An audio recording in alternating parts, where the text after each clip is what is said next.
masayahin na dito si Krishna simula nung panay na pasok ni Sir Paul sa kanyang live. Magandang gabi po sa inyo lahat mga kaalagad. So for this video mga kaalagad ay ngayon ko lang po ito papanoorin itong upload ni Krishna na 7 days ago, kung saan may title ito na Krishna ginamit ang bag na bigay ni Pugong Biyahero. Upload ito mga lola ko. So ayun, subukan ko pong i-react on the spot ito mga kaalagad, no, kung ano yung ganap dito ni Krishna sa vlog niyang ito mga kaalagad. So tara, panoorin natin. Mamili pala siya dito ng hose, water pump para sa kanyang farmhouse mga kaalagad. Pupunta siya ng Kalinan. Ito pala yung ibig sabihin niya sa kanyang title na bag na bigay ni Sir Paul na ginamit niya, no? Sobrang cute, parang Pokemon. Ano bang tawag nito? Ayun nga, parang Pikachu siya, color yellow, no? Ang cute daw, like me, sabi ni Krishna. So masayahin na dito si Krishna simula nung panay na pasok ni Sir Paul sa kanyang live. Ayun, yung mga vlog na ni Krishna, sobrang ano na niya, no?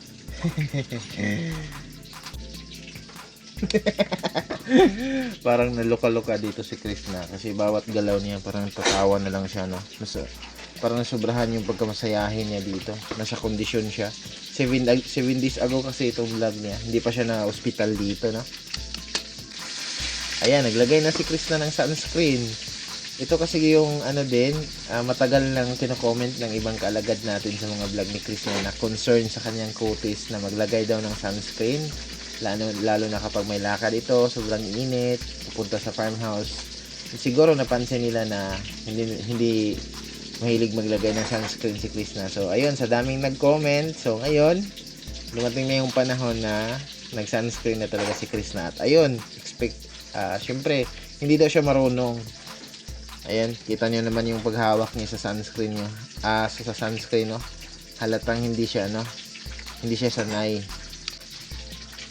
Wala din siyang sabon na yung mga nakikita natin sa TikTok, yung mga binibinta yung mga uso-uso ngayon, no? Na maraming gumagamit para may makinis na mukha, like that. Pero si Krishna, silka lang yung sabon niya. Napakasimpleng babae, no?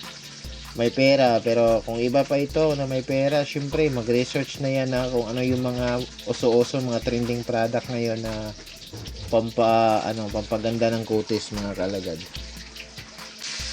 Ayun, mag-lip tint na din siya. Maliban doon sa sunscreen, mag-lip tint na din siya. So first time ko itong vlog ni Krishna, first time ko siyang nakita dito na nag-apply ng mga ganito sa kanyang mukha, no? Bago pumunta sa isang lugar.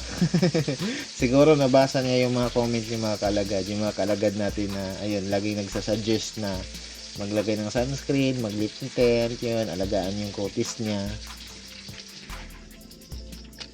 Ayun, no, nakabili na rin pala si Krishna ng para kuryente dun sa kanyang farmhouse. At ayun nga, sinimula na daw ng kanyang mga trabahante na para magkakuryente na dun sa kanyang farmhouse mga kaalagad. Mahal daw yung nabili nilang wire.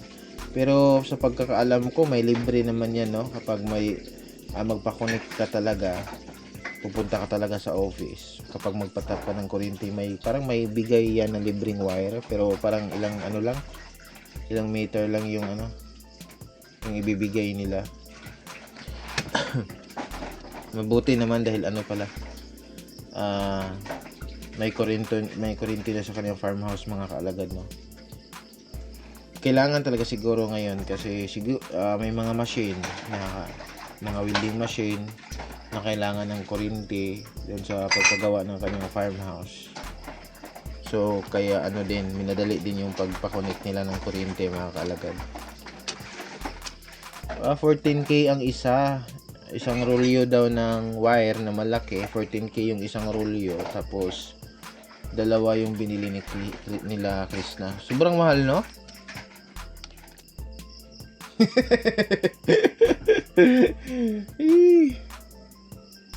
Nag-spray na dito si Krishna mga kalagad, no? May spray na siya, pampabango. Dala daw ni Sir Tots TV nung pumunta dyan sa kanya.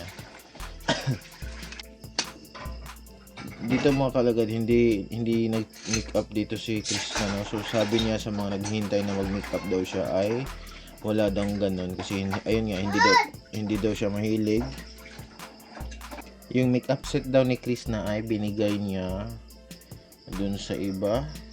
Iwan sa kapatid niya siguro kasi mahilig daw mag-make up kasi siya hindi, kaya yung mga make up na siguro na binigay lang din sa kanya galing sa package, no? So binigay din niya. So hindi siya mahilig mag-make up mga kalagad. Pamay lang. So naglang na siya ulit dito kay Sir Paul mga kaalagad, no? Nagpapabili ng taga ang tito ni Krishna mga kaalagad, taga. Yan po yung gamit pamingwit ba, panghuli ng isda. So ayun, sabi ni Krishna dito na syempre bilhan niya para sa ganun may ulam daw sila. Malapit lang siguro sa dagat tong bahay na ni Krishna, or siguro mangingisda talaga yung tito niya.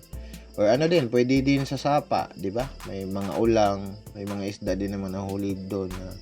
Mga tilapia, mga hito. Ilog. O sa ilog, sapa. Ilog pala, no? Nagamit ng pamingwit, kadalasan yung ginagawang pain kapag nasa ilog, yung tawag namin dito sa Bisaya, wati, yung bulati. Libre na ulam, no? Kapag may member tayo sa family natin na mahilig ng manghuli ng mga ganyan, mga isda. Si ano yung pedestal, si Tagalog lang yung sagot. Ano yung pedestal? Sabi kasi ni Krishna kasi dito, ito daw yung pedestal. Kumbaga, nagpatap siya ng kuryente para doon sa kanyang farmhouse. Tapos lagi niya binabanggit ito, pedestal daw. Pedestal? Pedestalin? Bakit pedestal?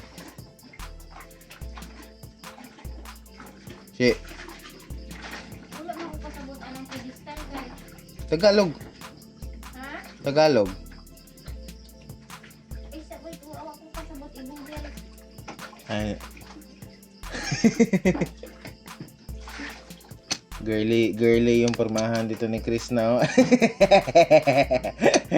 Ay, hindi mawala talaga yung kalokohan, no? So, dito ko lang, no? Dito sa vlog na ito, isa lang yung napansin ko na na siya dito. May arte na. No, nag-sunscreen na. Tapos yung pormahan niya dito, pang girly talaga. Parang hindi ako sanay na ganitong Krishna kasi yung Krishna kadalasan na nakikita yung pormahan talaga, yung suot niya is yung astig-astig, yung short, yung ganun, no? So ayun, dito mga kalagad, nakabili na ng materialis si Krishna, no? Pandagdag doon sa mga nauna niyang nabili para nang sa ganun tuloy-tuloy yung paggawa ng kanyang farmhouse. At sabi niya dito na sobrang mahal, hindi daw niya in-expect na ganito pala daw kagastos kapag magpatayo ka ng bahay at sobrang mahal na materialis. Ganun talaga. So kapag may plano ka na halimbawa paggawa ka ng bahay, dapat talaga may malaki kang budget na hindi ka malagay sa alanganin ba, kasi pag nasimulan mo nang naipatayo yung bahay mo tapos kulang-kulang ka sa budget, ayun, malaki talaga yung posibilidad na matingga na hindi pa tapos. So na lang, maghintay ka na naman ng panahon kung kailan ka magkakapera. So hindi siya agad dyan matatapos, no? So mas mabuti na lang siguro may buwan-buwang sahod itong natatanggap si Krishna. At sana lang, wish ko talaga kay Krishna na hindi ito matigil yung pagpagawa ng kanyang farmhouse, yung tuloy-tuloy talaga ba hanggang sa matapos na, no? So at mag-ribbon cutting. So excited na ako sa part na doon. Siguro mag-ribbon cutting din siya dito pagtapos na, no? Excited lang.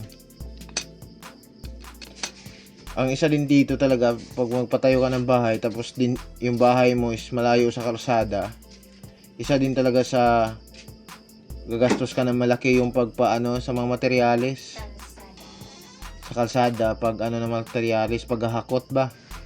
So kasi hindi naman yan, kailangan mo pang magbayad din ng mga tao na magdala ng materyales para mapunta dun sa kung saan yung pwesto na pinatayaan mo ng farmhouse. So malaki din yan. Dito sa amin, yung sako ng simento. Kasi itong bahay namin, medyo katulad lang din ng bahay nila ni Chris na ano din, hindi siya sa gilid lang ng kalsada, kailangan pa siyang pasukin. So, yung mga isang sakong simento, ano siya, 25 pesos yung ibabayad namin kapag may namili kami ng materyales, may papagawa kami. May naghahakot na materyales. Isang sako ng simento, 25 na yan. So, di ba sobrang gastos. Tapos yung ano pa, yung hollow block. Yung hollow block namin dito mga kalagad, sa distansya ng bahay namin mula sa kalsada, ano. Isang piraso ng hollow block, 7 pesos, yan. Tapos yung buhangin naman, 15 pesos or 20.